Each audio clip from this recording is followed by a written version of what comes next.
him in the days and weeks prior to her disappearance. She was embarrassing him. She smashed his truck. It was typical for Rose not to be intimidated by this guy and to simply get into arguments with him and call him names, not back down. That was Rose Larner. And this, I think, was something new for John Kehoe, and it angered him. It really angered him.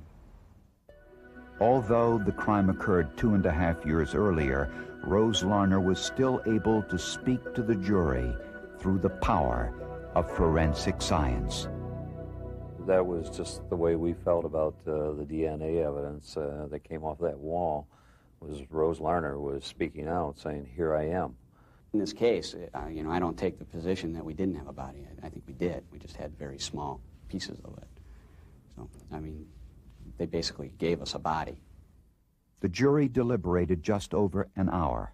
We, the jury, find the defendant, John Ortiz Kehoe, guilty of first-degree premeditated murder. Kehoe received Michigan's maximum sentence, life in prison without possibility of parole. Rose Larner's grave is empty. All that remains of her body are the tiny bone fragments which are still in evidence. I hope John Kehoe lives a long time in prison, and I hope he thinks of Rosie every day that he's in prison. I feel a person like that would rather die than to be in prison the rest of his life, so I feel that that's a just punishment. But if he were to die, I hope it's brutal.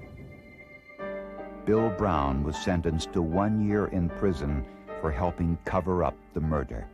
He is now out on parole. If I would have known what was going to take place, like I said, I wouldn't have been there. She wouldn't have been there. Never would have happened. I think the community was a little surprised that he got off with a year. He was there. He didn't stop John Kehoe that day. He interrupted John Kehoe while he was killing Rose to ask him why he was doing it, and that was the extent of his interference with the whole killing process. The way I feel about it is that by convicting John Kehoe, I've saved other people's lives, other young girls' lives, because I just feel that it was his nature and that he enjoyed killing Rose Larner and that he would do it again.